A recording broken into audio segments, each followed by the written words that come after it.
Continuamos, hermanos, con nuestras clases de escuela dominical en cuanto a reyes y profetas. Nosotros vimos hace 2 semanas que comenzamos una nueva etapa. Lo llamamos así, una división que correspondía desde el primer capítulo del segundo libro de Reyes al capítulo 11. En esa etapa nosotros vimos los últimos 2 reyes del norte y los últimos 2 reyes que vimos, no que existieron, porque vinieron muchos más. Los 2 reyes del norte y los 2 reyes del sur, los cuales tenían el mismo nombre. ¿Cuáles eran? Ocosías, sí, y Jorán. Los Ocosías y los Jorán del norte eran los hijos de Acab y Jezabel. Recuerden que es el peor momento del reino del norte, el más malvado, el más decadente espiritualmente. Jorán y Ocosías eran hermanos gemelos. En el sur estaban los hijos de Josafat. Recordamos que Josafat era un rey piadoso al cual Dios había bendecido por su piedad, por su diligencia en cuanto a los esfuerzos espirituales por bendecir al pueblo de Dios en ese momento, pero que en su etapa también tuvo una decadencia, cometió un gravísimo error, se emparentó con la casa de Acab, casó a su hijo Jorán con Atalía, una hija de Acab, y eso llevó consecuencias desastrosas. Eso ya lo vimos. Pero ese periodo fue más interesante, o la mayor parte de esos capítulos se enfoca el autor bíblico, lo dio el pastor David la semana pasada, sobre un personaje que inclusive trascendía a estos 4 reyes que vimos. ¿Cuál era? La vida de Eliseo.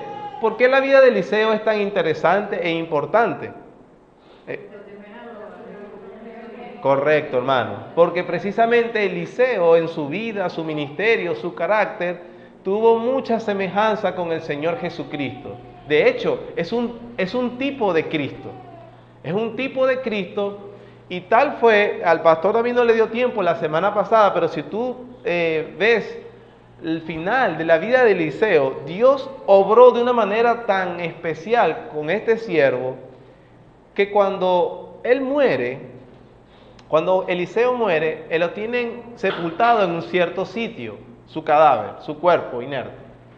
Y en una guerra que hay en el norte, algunos hombres transportando otros cadáveres salen apurados y lo lanzan. Y en ese lanzamiento el cadáver toca los huesos de Eliseo y resucita al muerto. Una señal, obviamente, cuando el Señor Jesucristo también resucitaba muertos. El Señor estaba hablándoles claramente que ante ellos estaba la presencia de Dios. Así tal fue la vida de Eliseo.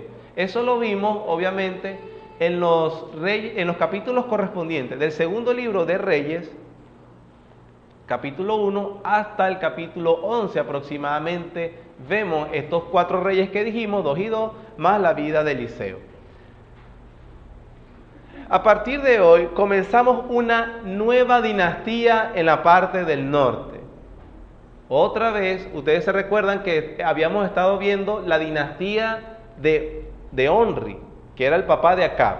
Onri agarró Samaria, creció política y económicamente, pero en pecado subió también, espiritualmente declinó. Su hijo Acab tomó el lugar de Onri, también lo llevó por la apostasía al pueblo de Israel. Luego de Acab, sus 2 hijos, Jorán y Ocosías. Y la madre malvada, que era quien estaba también influenciando y exacerbando el corazón pecaminoso de Acab y de sus 2 hijos, que era Jezabel. Hasta este momento Jezabel todavía está viva. Incluso después de la muerte de Eliseo, Jezabel seguía viva. Seguían el Jorán y Ocosías, hijos de Acab, gobernando en el norte, pero detrás de ellos estaba Jezabel también. Y nosotros vimos cómo esa mujer actuó de manera perversa, de manera autoritaria, de manera malvada, y a veces inclusive hasta de manera impune. Y Dios mío, ¿qué va a suceder? Es decir, la misma casa de Acab. Bueno,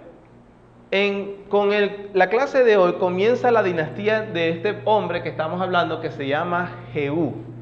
Jehú precisamente es el hombre o el instrumento que Dios elige o que Dios llama para hacer justicia y para detener el pecado rampante que traía Jezabel y Acab y sus hijos.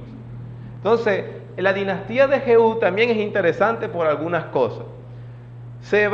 Vamos a ver en el reino del norte que van a venir los cinco siguientes reyes: Jehú, su hijo Joacás, su hijo Joás, Jeroboam II y Zacarías. Y ahorita vamos a ver cuál es la parte de tantas cosas, porque hay varias, pero yo voy a tratar de destacar lo más resaltante.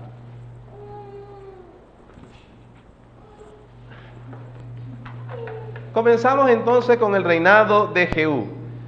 Jehú, su reinado se puede titular como un reinado de revolución y decadencia. Ubiquémonos en nuestras Biblias en el segundo libro de Reyes, capítulo 9, versículos 1 al 10.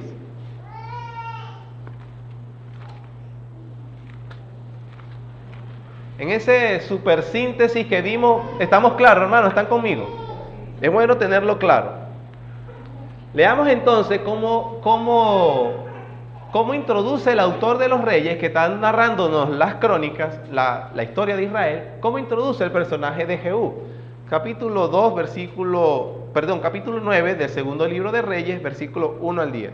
Dice: Entonces el profeta Eliseo llamó a uno de los hijos de los profetas y le dijo, ya recordamos que cuando se habla aquí de los hijos de los profetas, no está hablando de un hijo de sangre, sino de un discípulo. Habían escuelas para entrenar a discípulos con respecto a la ley de Dios, y a esta escuela se le llamaban los hijos de los profetas. Eran unos seminaristas. Entonces no es eso de que el don profético pasaba por sangre. No era así, sino una manera de llamar discípulo. Recuérdense que al Señor Jesucristo le dijeron, este hombre es comilón y bebelón, pero su sabiduría es justificada por sus hijos. Hablando de los discípulos, de que ellos llevarían la marca del ministerio piadoso del Señor Jesús. Amén. Versículo 2. Y dijo, sigue tus lomos y toma esta redoma de aceite en tu mano y ve a Ramot de Galaad. Versículo 2. Cuando llegues allá, verás allá a Jehú, hijo de Josafat, hijo de Ninsi. No debe ser confundido este Josafat con el rey del sur. Es otro Josafat, pero es el papá de Jehú. Sigamos. Hijo de Ninsi. Y entrando, haz que se levante de entre sus hermanos y llévalo a la cámara. Toma luego la redoma de aceite y derrámala sobre su cabeza y di, así dijo Jehová, yo te he ungido por rey sobre Israel, y abriendo la puerta, echa a huir y no esperes. Fue pues el joven, el profeta, a Ramot de Galaad. Cuando él entró, he aquí los príncipes del ejército que estaban sentados, y él dijo, príncipe, una palabra tengo que decirte. Jehú dijo, ¿a cuál de todos nosotros? Y él dijo, a ti, príncipe. Y él se levantó y entró en casa, y el otro derramó el aceite sobre su cabeza y le dijo, así dijo Jehová, Dios de Israel, yo te he ungido por rey sobre Israel, pueblo de Jehová. Versículo 7, aquí está el propósito. Herirás la casa de Acab, tu señor, para que yo vengue la sangre de mis siervos los profetas y la sangre de todos los siervos de Jehová de la mano de Jezabel, y perecerá toda la casa de Acab, y destruiré de Acab todo varón, así al siervo como el libre en Israel. Y yo pondré la casa de Acab como la casa de Jeroboam, hijo de Nabat, y como la casa de Baasa, hijo de Ahías. Y a Jezabel la comerán los perros en el campo de Jezreel, y no habrá quien la sepulte. Enseguida abrió la puerta y echó a huir. Aquí nos acabamos de leer el momento en cuando Jehú precisamente es ya ungido, o se hace este acto público de que él iba a ser el próximo rey de Israel. Como decíamos ahorita, Acab venía actuando en injusticias, en impunidad, igual que Jezabel, y de alguna manera han pasado muchos años, y ¿dónde está Dios? ¿Y cuándo se va a detener esto? Elías básicamente hace un enfrentamiento con ellos, destruye a los profetas de Baal en cierto momento, y sin embargo no hubo cambio de las cosas. Acab siguió siendo rey y Jezabel siguió rampante en su pecado. Sin embargo, en la soberanía de Dios, en su sapientísima sabiduría, no decide ejecutar ni detener las cosas de una vez, sino que las cosas siguen su rumbo. Hasta que en este momento, a través del profeta Eliseo, comisiona a un discípulo de él para que haga el ungimiento de Jehú. Le dice que huya porque pasa algo así como con el rey David, ¿se recuerda? Que Samuel lo unge como rey, pero no inmediatamente comienza a ser rey. El rey sigue siendo Saúl. Y después Saúl lo persigue porque hay alguien que es mi rival. Jehú tenía que huir por su vida, sobre todo porque ya Acab y Jezabel habían mostrado sus dientes acerca de cómo lo hacían, su maldad. Entonces también vemos que este Jehú es interesante. Jehú es un capitán de la tropa que resguardaba la ciudad fronteriza de Ramot de Galaad. Es decir, era un siervo de Acab. Y por ser siervo de Acab y por de alguna manera tener cierto puesto que le daba acceso a las cosas reales, es muy interesante que Jehú, y es muy posible que Jehú estaba consciente de todas las ilegalidades e injusticias que la familia de Acab hacía. Y cuando es ungido, con el propósito ¿cuál? De exterminar la casa de Acab. Usted va a ver, si hizo la tarea, y lee los capítulos 9, lee los capítulos 10. Nosotros no lo vamos a leer todos ahorita porque no nos daría el tiempo, pero voy a solo destacar algunas cosas. Usted va a ver que eso que hace Jehú es realmente sangriento y de alguna manera se muestra despiadado. Uno dice, ¿pero eso lo mandó Dios o fue por el pecado de Jehú? Nosotros vamos a ver las dos caras de esa moneda más adelante. Entonces Jehú es llamado. Fue el comandante de la ciudad fronteriza de Ramot de Galaad, ya lo acabo de explicar. Estableció la cuarta dinastía de Israel por medio de una revolución sangrienta, y este mismo Jehú reinó por 17 años. Su casa, esta familia Jehú, reinó aproximadamente 90 años y fue mayor que cualquier otra dinastía del reino del norte. La más larga hasta el momento, ustedes se recuerdan y gobernó este por 2 años y lo derrocaron. Gobernó este por 2 meses y lo derrocaron. Algunos cuanto más 10 años.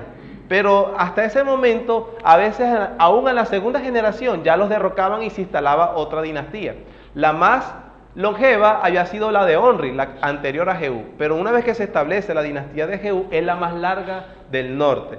Se extendió por 4 descendientes de él, que ya los mencioné y lo vamos a ver ahorita, y duró aproximadamente 91 años. Seguimos. Durante su reinado, el baalismo fue erradicado de Israel. Ustedes recordarán que precisamente con Acab y Jezabel, que era de Fenicia, esta tierra donde precisamente se adoraba al dios Baal, fue la que introdujeron el baalismo en la nación de Israel, y el pueblo se volvió totalmente idólatra por la influencia de estos dos reyes. Pero a través de Jehú, Dios juzga esa idolatría, ese adulterio espiritual, y básicamente en una treta, él llama, después que ya es rey, él le dice a los adoradores de Baal: vamos a meternos en el templo y vamos a adorar todos, pero llamen a todos los sacerdotes, vamos a hacer una adoración conjunta, un servicio junto. Y dice, una noche profética. Y se metieron todos. Él dice, pero que no quede ninguno por fuera. Y se metieron todos. Y después que los tuvo todos en el recinto, los mandó a matar a todos. Y de esa manera erradicó el baalismo en Israel. Por eso digo, ese fue un acto, uno de los tantos que hizo, que fue brutal. Porque desarraigó, pero de una manera brutal. Y después usted cuando lea se va a dar cuenta de muchas otras cosas que yo por el tiempo no toqué. Sigamos.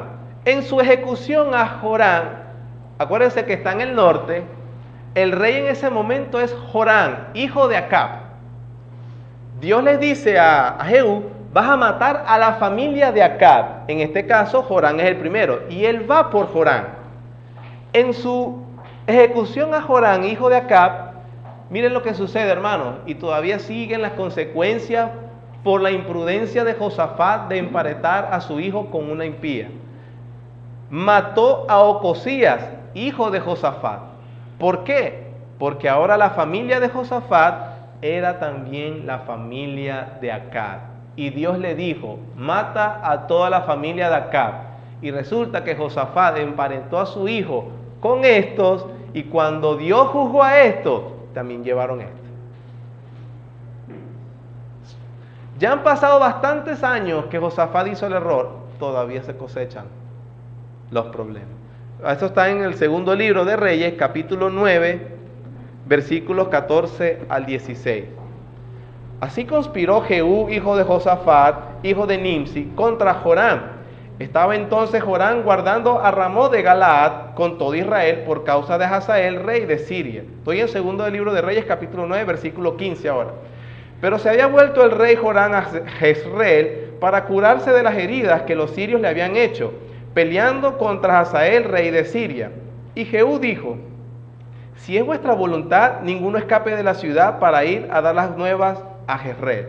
Entonces Jehú cabalgó y fue a Jezreel, porque Joram estaba allí enfermo. También estaba Ocosías, rey de Judá, que había descendido a visitar a Joram. Entonces vemos que hay una guerra que están peleando allí en Jezreel, donde dice que están peleando contra el rey de Siria. Joram es herido, se devuelve a su casa de Jezreel, y Jehú les dice, bueno, yo voy a darle las notificaciones de la guerra al Señor. ¿Oyeron? No, está bien, y se va, pero lo que iba era que lo iba a matar. Aprovechó que estaba herido y ahí iba a ejecutar lo que Dios le había encomendado. Pero resulta que en ese proceso, Ocosías, ya su emparentado familiar, que es del sur, lo fue a visitar. Y Jehú mata a dos pájaros de un solo tiro. Parte de las consecuencias del problema de Josafat. También, más adelante, Jehú es quien ejecuta a Jezabel. Recuerdan a la reina malvada, ¿verdad?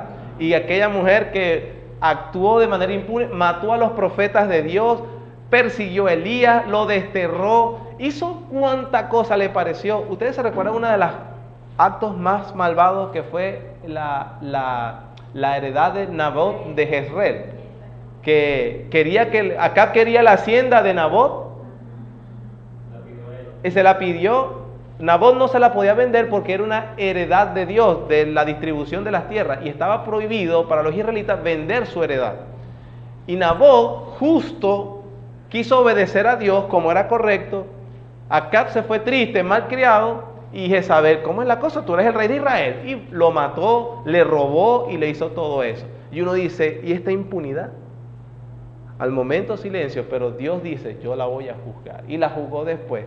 Ustedes verán, en el capítulo 9 se narra cómo Jehú ejecuta a esta mujer y lo hace también de una manera sangrienta. Inclusive hace que dos sirvientes conspiren, que ella está en un segundo o tercer piso, y dice, láncela. Y se lanzó, la lanzaron, cayó de una altura, ni siquiera la enterraron porque los perros, los chacales, se la comieron. Así Dios juzgó a esta mujer. Ahora, también dice la Biblia que exterminó a todos los sacerdotes de Baal. Yo acabo de comentar la historia, está en 2 de Reyes 10, 18 al 28. Al parecer, y aquí hermanos un detalle, al parecer tenía celo por Jehová, pero terminó siendo un rey que gobernó por sus propios antojos. Quiero que vean estos dos pasajes. Segunda de Reyes, capítulo 10. Los dos pasajes están en el mismo capítulo 10. Vamos al versículo, vamos a leer del versículo 15 hasta el 17. En este episodio, Jehú viene matando a toda la familia de Acab. Recuerden que es una comisión que se le había dado. Había matado a 70 hijos que tenía por una casa, luego había matado a otros 42 que eran hermanos de Ocosías. Estaba haciendo una exterminación horripilante y sangrienta de verdad. Esta conversación la registra el escritor bíblico. Capítulo 10, versículo 15. Yéndose luego de allí, hasta hablando de Jehú, se encontró con Jonadab, hijo de Recab, y después que lo hubo saludado, le dijo, ¿Es recto tu corazón como el mío es recto con el tuyo? Y Jonadab dijo, lo es. Pues que lo es, dame la mano. Y él le dio la mano, luego lo hizo subir consigo en el carro. Y le dijo, ven conmigo y verás, ¿qué, hermano? mi celo por Jehová. Lo pusieron pues en su carro, y luego que Jehú hubo llegado a Samaria, mató a todos los que habían quedado de Acab en Samaria, hasta exterminarlos conforme a la palabra de Jehová que había hablado por Elías. Jonadab, el hombre que se encuentra con, es una familia recta. Una nota rapidito. Nosotros hemos visto que en este momento en el reino del norte hay decadencia espiritual, hay decadencia moral, de todo tipo. Ahora, pero la Biblia nos dice que había un Jonadab de la familia de Recab, es decir, una familia completa, un clan completo que era fiel a Dios. En medio de la sociedad que estaban mal, ellos estaban bien. Y eso lo sabemos porque Jeremías, muchos años después, habla con los hijos de los de Recab, de Jonadab, y los alaba por ser fieles. Eso es una nota. Eso es como que decir, bueno, porque vivo en una sociedad inmunda, yo también pues soy inmundo. No, en medio de la inmundicia puede ser luz. Eso es lo que nos manda Dios. Pero aquí lo que yo quiero notar también es que Jehú, vean cómo se jacta, y al parecer está bien. ¿Qué estaba haciendo Jehú? Cumpliendo la palabra de Dios. Y Jehú, hablando con un recto, le dice, ¿tu corazón es recto? Sí, bueno, el mío también. Es más, te voy a mostrar mi celo por Dios, porque yo tengo celo por Dios. Yo soy un hombre celoso por Dios, y yo cumplo la palabra de Dios hasta la más mínima tilde. Compare lo que acabamos de leer con el capítulo 10, el mismo capítulo 10, versículos 30 y 31. Ya ha pasado el tiempo donde a Jehú hizo el exterminio, y dice 30. Y Jehová dijo a Jehú, por cuanto has hecho bien ejecutando lo recto delante de mis ojos, e hiciste a la casa de Acab conforme a todo lo que había estado en mi corazón, tus hijos se sentarán sobre el trono de Israel hasta la 4ª generación. Versículo 31. Mas Jehú, que no cuidó de andar en la ley de Jehová, Dios de Israel, con todo su corazón, ni se apartó de los pecados de Jeroboam, el que habían hecho pecar a Israel. Entonces tenemos a un hombre diciendo que tiene mucho celo por Dios, pero se ve que no. Todo lo que hizo lo estaba haciendo, ciertamente cumpliendo los propósitos de Dios, pero él no lo estaba haciendo con un corazón correcto. Y no tenía ningún celo por Dios, porque cuando le correspondía tener celo por la ley de Dios, demostrándole su fidelidad y lealtad a Dios, no lo hizo. Cuando le tocó vengarse y matar al ¿qué nos está diciendo la Biblia? Que lo que Jehú era un resentido. Es cierto, él era un capitán del ejército de Acab, seguro había visto las injusticias, seguro vio lo que sucedió a Nabot, porque todo esto sucede en Jezreel, donde Acab tenía su casa, donde hizo injusticias de las más graves, y Jezabel. Y aún allí, Jehú no se cuidó de cumplir la palabra de Dios. Esto, hermanos, es una enseñanza muy pertinente a nosotros en el siglo XXI. Tengamos cuidado. Tengamos cuidado, porque ciertamente nos podemos hallar encontrando que hay algo que es la voluntad de Dios, o que Dios quiere que se haga, pero a pesar de que lo estés haciendo, no lo estás haciendo con un corazón recto.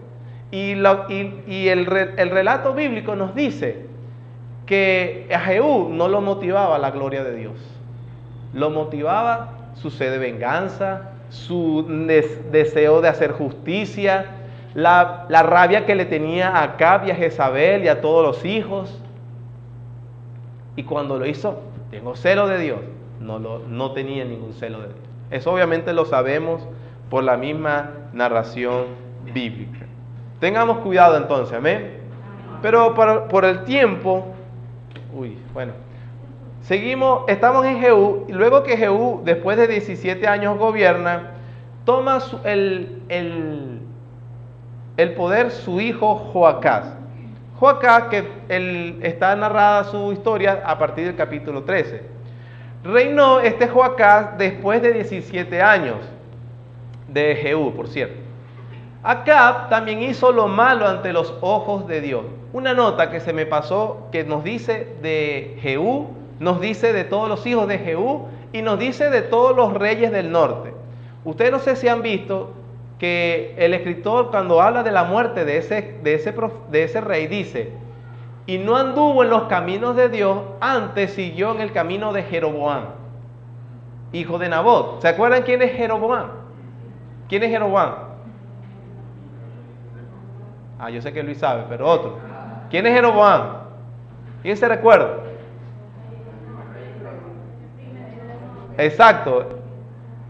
El primer rey de la división, que precisamente cuando Dios juzga a Salomón, que le quita los 10 reinos, que divide el reino de Israel, el primer rey del norte es Jeroboam. ¿Cuál fue el pecado de Jeroboam? Porque Dios le dio el reino del norte y se rompe el Reino Unido de Israel. ¿Cuál fue el pecado? ¿Quién se recuerda cuál fue el pecado de Jeroboam? El pecado básico que Dios, por eso después lo juzgó. ¿Perdón? Una de esa fue la razón. ¿Qué más? Pero va por ahí. Instauró una adoración paralela.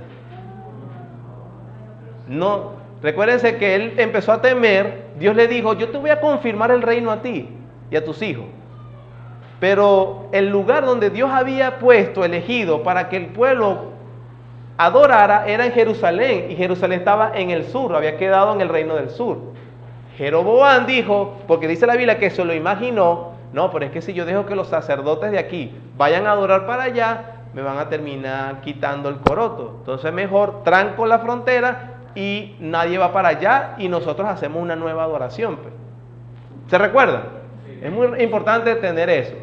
Entonces, ¿qué sucede? A pesar de que Jehú se ufanaba de tener celo por Dios, no lo tenía, porque dice la Biblia que siguió en los pecados de Jeroboam, es decir, no siguió la ley de Dios y siguió instaurando un culto paralelo, producto de su imaginación, que no era la adoración al verdadero Dios.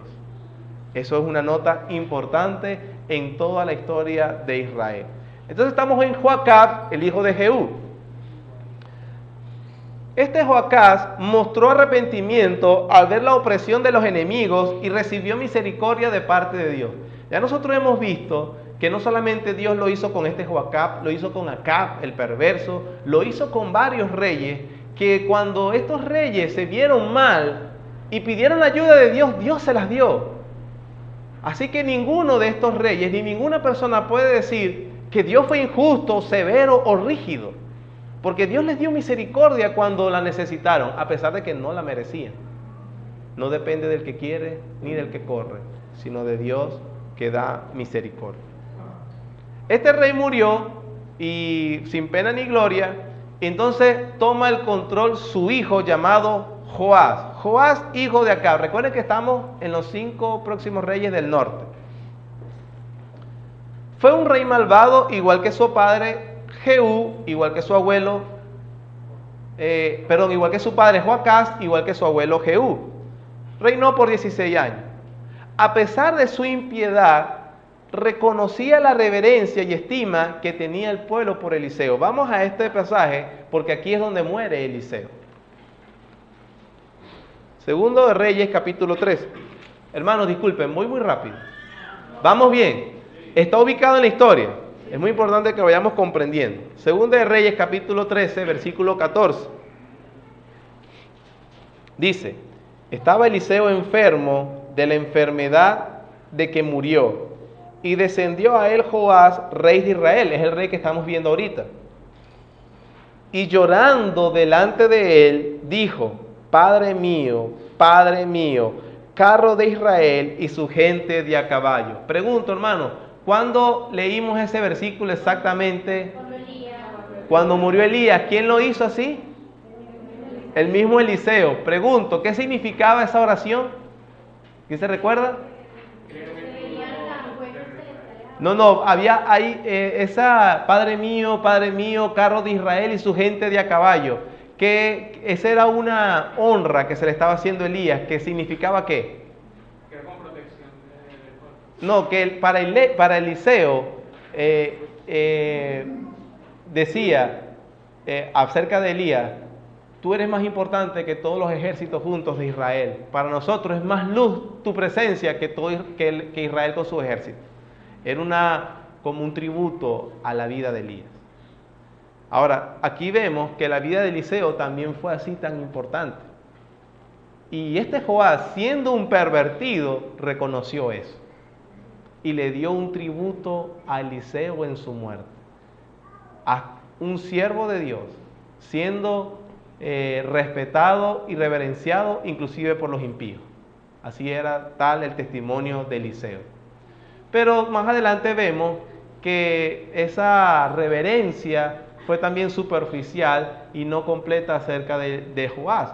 Porque si hubiese sido completa, él hubiese escuchado los consejos siempre de Eliseo, que tuvo que haberle dicho que se arrepintiera de sus pecados, que regresara a la obediencia, pero lamentablemente nunca obedeció. Y eso lo vemos por lo que después narra el escritor. Dice así, versículo 15. Le dijo Eliseo, toma un arco y una saeta. Tomó él entonces un arco y una saeta. Luego dijo Eliseo al rey de Israel, pon tu mano sobre el arco. Y puso él su mano sobre el arco. Entonces puso Eliseo sus manos sobre las manos del rey. Y dijo, abre la ventana que da al oriente. Y cuando él abrió, dijo Eliseo, tira. Y tirando él, dijo Eliseo, saeta de salvación de Jehová y saeta de salvación contra Siria, porque herirás a los sirios en Afec hasta consumirlos.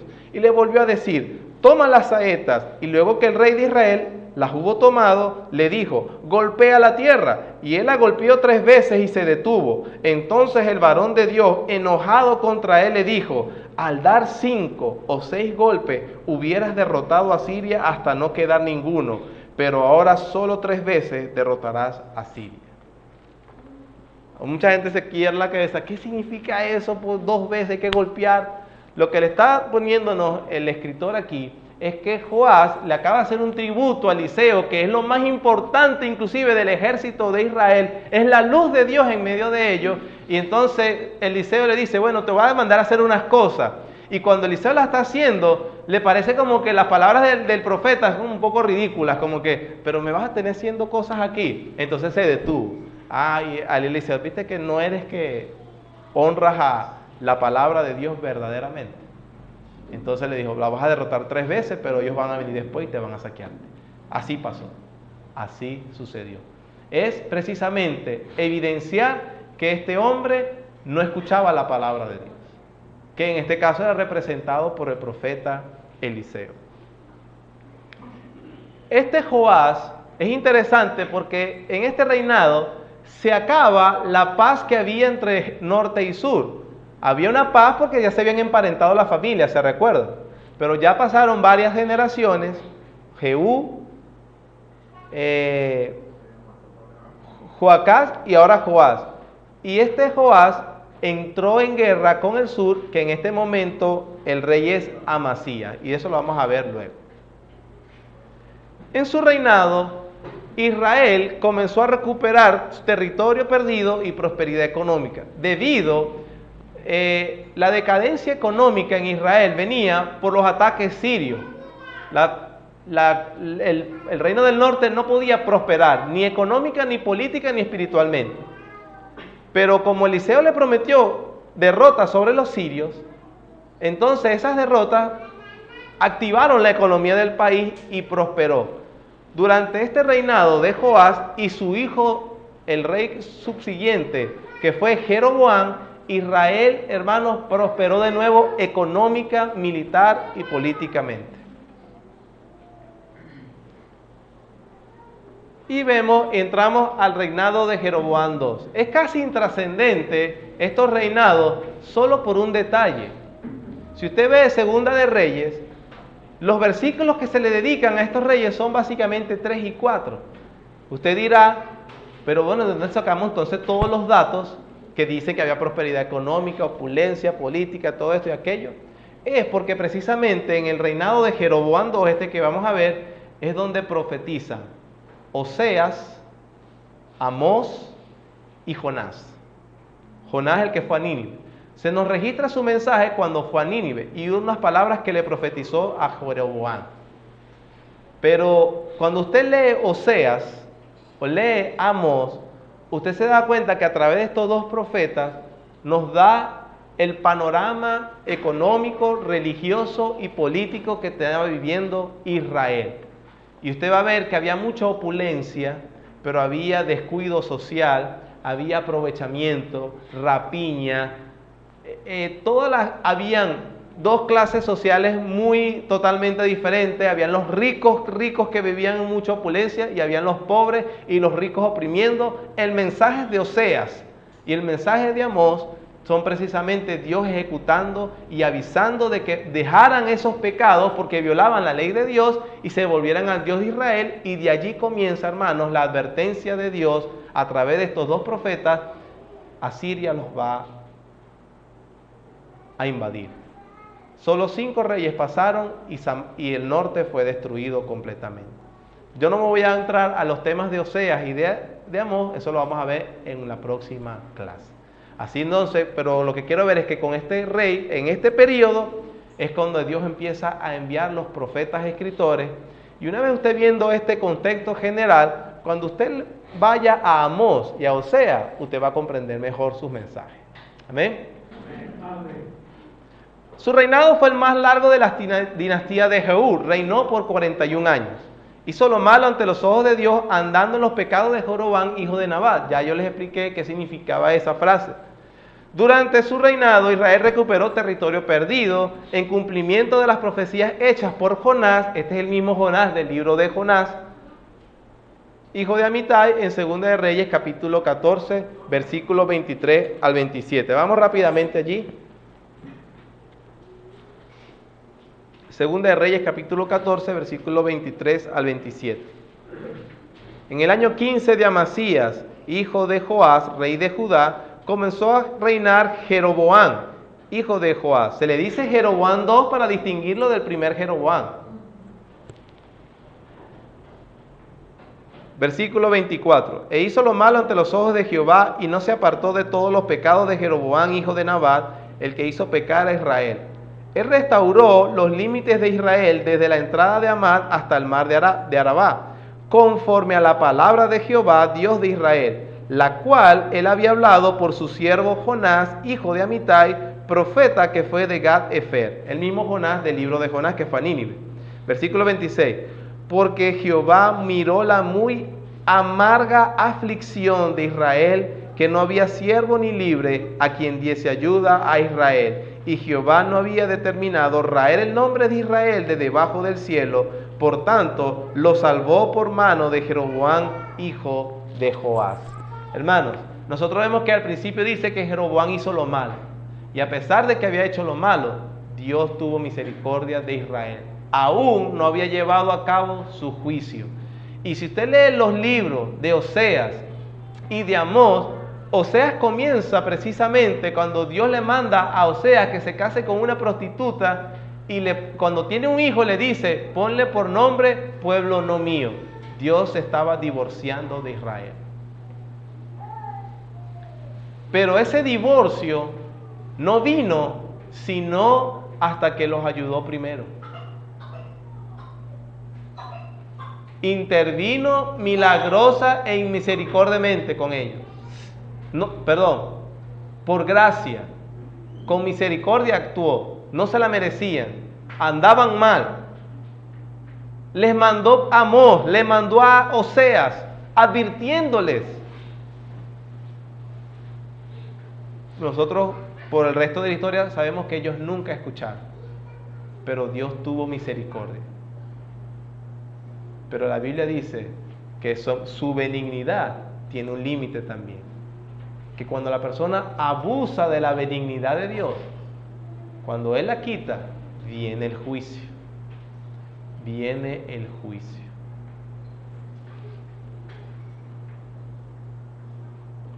La recuperación económica y territorial pudo servir para traer arrepentimiento. Lamentablemente no fue así. Hay dos vías que Dios ha utilizado para atraer a su pueblo al arrepentimiento, hermano. La aflicción, te trae aflicción para que concientices de lo que estás haciendo y te arrepientas y vuelves a Él. O a veces Dios elige soberanamente bendición sin merecerla. Y eso a veces también ayuda. Yo he actuado como he actuado y Dios me ha dado bien en vez de mal, me voy a arrepentir. En este caso Dios ya había usado aflicción, ahora utilizó bendición. O en Oseas y Amós usted lo va a ver así. Había mucha riqueza en estos países en este momento. Igualmente no lo trajo. Durante su reinado profetizaron Jonás, Amós y Oseas. Y el último de esta dinastía fue Zacarías. Reinó durante apenas 6 meses, volvió otra vez la inestabilidad en el norte, hizo lo malo ante los ojos de Dios, cosa ya que nos parece ya natural. Contra él conspiró Jabes y lo derrocó del reinado. Se cumplió la palabra de Dios, de Dios a Jehú. Disculpen lo que dice ahí, hay un error de espacio. De Dios a Jehú, tus hijos hasta la 4ª generación se sentarán en el trono de Israel, y fue así. Eso lo dice 2 de Reyes capítulo 15 versículo 2. Hermanos, he sintetizado en este tiempo 90 años del reinado del norte, comenzando de Jehú. Amén. Si estamos ubicados. Hubo un reseteo. Jehú vino, exterminó la casa de Acab, y al mismo tiempo, de manera incidental, pero sabemos que sí providencial, exterminó la casa del sur, porque mató también al rey de ese momento. Ahora, hemos visto sus 4 siguientes generaciones y hemos abarcado esta dinastía. Ya faltan solo 4 reyes para que Asiria invada Israel y la destruya para siempre. Pero aquí estamos en la historia de Reyes y Profetas. Esta etapa es importante porque comenzamos a ver a los profetas que Dios comenzó a enviar, y vamos a comprender el mensaje de Amós y de Oseas, sobre todo en este periodo. Revolvámonos al principio, cuando Jehú mata a Jorán, el del norte, y mata al de Ocosías también. Nos vamos para el sur. Hacemos un viaje en el tiempo, agarramos el tren, nos vamos para el sur y volvemos a narrar los acontecimientos que sucedieron. ¿Qué sucedió mientras Jehú hizo todo esto y sus hijos gobernaron? ¿Qué estaba sucediendo en el sur? Reino del sur. Tenemos entonces el reinado de Atalía, el reinado del terror. Muchos los comentaristas básicamente coinciden en ponerle este nombre. ¿Quién se recuerda quién es Atalía? La hija de Acab, que se casó ¿con quién? Con el hijo de Josafat. ¿Cuál era el hijo que se casó con Josafat? Jorán. Entonces, sucede esto. Vamos a 2 de Reyes capítulo 11. ¿Van conmigo en la historia, hermano? Vamos a velocidad máxima, pero usted puede agarrarlos y leerlos con más comprensión. Porque ya vamos a ir con detenimiento a los profetas. Capítulo 11, versículo 1 al 4.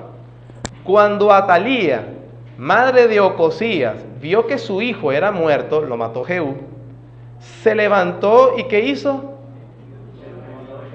Ella no le dio luto, sino que, pero a mí no me van a quitar el reino del sur. Y agarró a toda la descendencia real y la mató. ¿Por qué? Porque si estaban muertos los descendientes legítimos del trono, el trono le quedaba a ella. Y en el norte ya se lo habían quitado. Entonces ella dijo, no, en el poder no me quitan. Versículo 2. Pero Josaba, hija del rey Jorán, hermana de Ocosías, tomó a Joás, hijo de Ocosías, y lo sacó furtivamente de entre los hijos del rey, a quienes estaban matando, y lo ocultó de Atalía, a él y a su ama, en la cámara de dormir, y en esta forma no lo mataron. Y estuvo con ella escondido en la casa de Jehová 6 años, y Atalía fue reina sobre el país. Mas el 7º año envió Joiada y tomó jefes de centenas, capitanes y gente de la guardia, y los metió consigo en la casa de Jehová, e hizo con ellos alianza, juramentándolos en la casa de Jehová, y les mostró el hijo del rey. Aquí también es fácil perdernos de la historia de la teología bíblica en general. Aquí vemos que Jehú, quien no es parte del linaje de David, extermina la casa de Acab, que tampoco era parte del linaje de David. Solo el reinado del sur seguía siendo parte del linaje de David, a pesar de que Jorán había hecho lo malo. Jehú extermina acá. Atalía, quien es la hija de los reyes de acá, está en este lado. Se ve que le han hecho un golpe de estado y viene y se vuelve a exterminar la casa real. Esta casa real es los descendientes de David. Entonces, hermano, es fácil pasar esto rápido y decir, bueno, aquí hay un problema de intereses particulares. Aquí no es tanto el interés del poder, que sí obviamente está, sino de una promesa, hermanos, está en juego, más todavía, más importante, es un problema más cósmico y trascendente. ¿Cuál es? ¿Y qué pasa con la descendencia de David? Dios le prometió a David que de él vendría un Salvador. Y entonces vemos, hermanos, que en medio de este caos pecaminoso, la palabra de Dios, la promesa de Dios estaba en juego. Y Dios no lo iba a permitir. Ahora, vemos que la promesa de David estaba en juego. Pero la promesa de David está en juego, ¿por qué? Exacto, pero estaba en juego porque precisamente había una promesa tras de esa que Dios había hecho. ¿Cuál? En la ley de Moisés había prometido que Dios daría tierra, pueblo y un rey. ¿A quién se lo prometió? Lo confirmó en la ley de Moisés, pero ¿a quién se lo prometió? A Abraham. Ahí se estaba confirmando la promesa a Abraham. Dios le prometió a Abraham un rey, una tierra y un reinado y una bendición a todas las familias de la tierra a través de él. ¿Por qué Dios le prometió eso a Abraham? ¿Perdón? ¿Por qué Dios le prometió eso a Abraham? Porque era lo que había perdido Adán. Y en Génesis 3:15, Dios prometió a Adán: yo traeré una simiente que herirá la cabeza de la serpiente y revertirá todo este caos. Todo este conflicto que estamos hablando no es solo un conflicto entre intereses políticos y territoriales y de poder, hermano. Es el conflicto entre la simiente de la serpiente y la simiente de Dios. Y Dios no iba a permitir que eso sucediera. Entonces, cuando Atalía está a punto de exterminar a toda la familia del sur de David, una mujer, Josaba, que es esposa de un sacerdote llamado Joiada, esconde un bebé de 1 año que se llama Joás. Note que es muy parecido a un rey del norte también que ya narramos, y lo esconde por 6 años. Durante esos 6 años, esta mujer gobernó, imagínense, con todas sus anchas y con toda su impiedad también. Hija de Acab y Jezabel, madre de Ocosías, a quien Jehú había matado. Mató a los legítimos herederos del trono, incluyendo a sus propios nietos. Era una mujer sin afecto natural y casi extermina a la descendencia de David. Solo se salvó Joás, de 1 año de edad, escondido por Josaba, esposa del sacerdote Joiada. Después de 6 años que esta mujer gobernó rampante, Joiada proclama al rey legítimo de Judá. Vamos a 2 de Reyes, capítulo 11. ¿Son ideas mías o los aires están apagados, hermano? ¿No hay calor? Bueno, luego los arreglamos, porque creo que los movieron. Yo tengo bastante calor aquí. 2 de Reyes, capítulo 11, versículos 12 y 14. Sacando luego Joiada al hijo del rey, le puso la corona y el testimonio, y le hicieron rey ungiéndole, batiendo las manos, y dijeron: ¡viva el rey! Oyendo Atalía el estruendo del pueblo que corría, entró al pueblo en el templo de Jehová. Y cuando miró, he aquí que el rey estaba junto a las columnas, conforme a la costumbre, y los príncipes y los trompeteros junto al rey. Y todo el pueblo del país se regocijaba, y tocaban las trompetas. Entonces Atalía, rasgando sus vestidos, clamó a voz en cuello: traición, traición. Esta es la mujer más cínica que no haya podido conocer. Esto sí era traición, poner al rey legítimo. Un comentarista hace tremendo comentario perspicaz, Stanley Horton, dice: no había dicho semejante cosa cuando hizo asesinar a los hijos del rey. Había violado todo principio justo, había pasado por alto todo derecho, y ahora decía que poner en el trono al verdadero rey era injusto. ¿Cómo se parece a los malvados de todos los siglos? hacen lo malo como si fuera justo y decente, y luego se comportan como si estuviesen muy asombrados cuando otros hacen lo justo y trastornan sus planes malvados. Una cínica, completamente. Traición, ella es la primera de todas. Pero Joás comenzó a reinar. El escritor nos dice que después de ese acontecimiento la matan precisamente y ponen a reinar a Joás. Tiene 7 años. Recuerden que lo escondieron de 1 año, estuvo escondido 6 años y lo sacan al público a los 7 años. Significa que quien está gobernando realmente es el sacerdote Joiada, con Joás, que es el rey. Y ahora Joás, influenciado por el sacerdote Joiada, hace lo que es correcto y hace una reforma y recaída. En Rey Judá del Sur vemos entonces la reforma y la recaída. Reinó este rey por 40 años, estamos en el sur. Fue un rey piadoso el tiempo que tuvo la tutoría del sacerdote Joiada. Pero durante su reinado se llevaron algunas reformas. Los hijos de Josafat, que eran los anteriores a él, habían hecho lo malo. Entonces Joás, influenciado por el sacerdote Joiada, y comenzó a hacer la reforma correcta. Se extirpó el baalaísmo fenicio, se renovaron el culto y el pacto a Jehová, una cosa que Dios bendijo. Se reparó el templo que Atalía había descuidado, por supuesto. Atalía odiaba al Dios de Israel y al Dios de Judá y no quería nada que ver. A través de Joás, con Joiada, se reparó todo eso. Pero cuando muere el sacerdote Joiada, se reveló su carácter impío y débil. Fue seducido por los príncipes y cayó en la idolatría. Es un ejemplo de carácter débil, influenciado por cualquiera que lo rodee. Cuando estaba Joiada, el hombre hizo todo bien. Muere el sacerdote y se rodea por príncipes paganos. Y cuando está con los príncipes paganos, hizo todo mal. De hecho, se volvió a la idolatría y Dios lo juzgó también. Eso es típico del carácter débil. Eso es típico de alguien, no, pero es que él no se puede juntar con tal persona porque se pone mal. No, el problema no son las personas, el problema es de él que no tiene carácter, de ella. Pero no puede ser que alguien que debe saber lo que es correcto no lo haga porque simplemente otro supuestamente lo influencia. Esto es la decadencia de este rey Joás. Mató al hijo de Joiada, su benefactor. En 2 de Crónicas 24, 17 al 27 nos narra que cuando el pueblo empezó a hacer lo malo, el hijo de Joiada, el sacerdote, comenzó a profetizar lleno del Espíritu de Dios a Joás y a decirle que se arrepintiera. ¿Y saben qué hizo Joás? En vez de respetar al hijo de quien lo había beneficiado, lo mandó a matar. Imagínense la capacidad de decadencia que tenía este hombre. Fue castigado con la invasión de Siria y sus propios servidores se volvieron en su contra.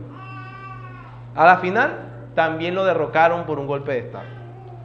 Este es el último rey del sur que vamos a ver, hermano, y es Amasías, hijo de Joás. Este reinó por 29 años e hizo lo recto delante de Dios, pero eso también con comillas. Comienzan bien, pero terminaron mal. Fue a la guerra contra Israel y fue derrotado por no obedecer la palabra de Dios. ¿Te recuerdan el Jehú del norte? El Joás, hijo de Joacás del norte. Yo le dije que hizo guerra contra el sur. Bueno, Amasías es este rey que hace la guerra con él. Dios le envía un profeta a Amasías y le dice, no vayas, no te unas, no hagas ese tipo de cosas, no te unas con Israel para nada porque Dios no está ahí. Y Amasías se ensoberbeció y le dijo, no me interesa, y fue a la guerra. A la final fue derrotado por el mismo reino de Israel. Vivió 14 años más en el sur, siendo un vasallo de Israel. Lamentablemente vivió despreciado por su mismo siervo. Se llenó de soberbia, apostató de la fe y adoró a los dioses de Edom. Y después de la derrota que le propició Israel, gobernó 14 años más, pero sin el prestigio. Sin el prestigio de antes. Se levantó mucha conspiración contra él después que abandonó a Jehová. Resumimos, hermano. Hemos visto entonces 90 años en el norte de la dinastía de Jehú, que básicamente su aspecto más importante es que nos introduce este ambiente a los profetas que nos salen, que tenemos en nuestras Biblias. En las próximas clases estaremos viendo el contenido de modo general, no expositivamente, de los profetas de Amós y Oseas. Esto es para ayudarnos a comprender también, hermanos, el Antiguo Testamento. Bueno, eso es lo que estamos haciendo, porque por lo general los cristianos de hoy dicen, yo entiendo el Nuevo, pero no entiendo el Antiguo. Pero aquí lo estamos viendo parte por parte.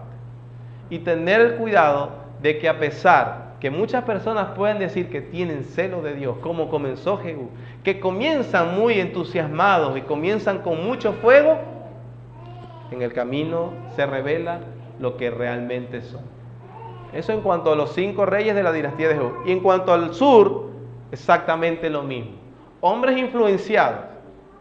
Cuando escucharon a los sacerdotes, a los hombres de Dios, pudieron hacer las cosas bien. Pero se reveló que dentro de ellos, tanto en el norte y en el sur, no había una reforma espiritual real. No había una reforma espiritual real. Hermano, esto es espejo para muchos de nosotros. Gloria a Dios que haces tu esfuerzo por estar en la iglesia, debes hacerlo. Gloria a Dios porque haces tu esfuerzo por leer la Biblia, por obedecer a Dios, debes hacerlo. Gloria a Dios porque has dejado algunos hábitos malos, juntas, todas esas cosas que parecen reformas buenas, correctas, que debemos hacer, pero que a veces son cosméticas. Es bueno hacerlo. Pero nosotros debemos cuidar que realmente haya una reforma espiritual, que haya vida espiritual. Esa vida espiritual se evidencia cuando las cosas van bien y cambiamos, pero las cosas comienzan a ir mal y ahí estamos al pie del cañón, dando nuestra mayor lealtad a Jesucristo nuestro Señor. Estos hombres comenzaban muy bien, pero la circunstancia no es, bueno, él cambió cuando perdió el trabajo. No, la circunstancia reveló lo que era verdaderamente. Bueno, ella le pasó así después que pasó tal cosa. No, que con esa situación se reveló quién es realmente. Esto, hermano, nos ayuda a tener temor. Pedirle a Dios, Dios, haz una vida espiritual verdadera en nuestra vida. Amén.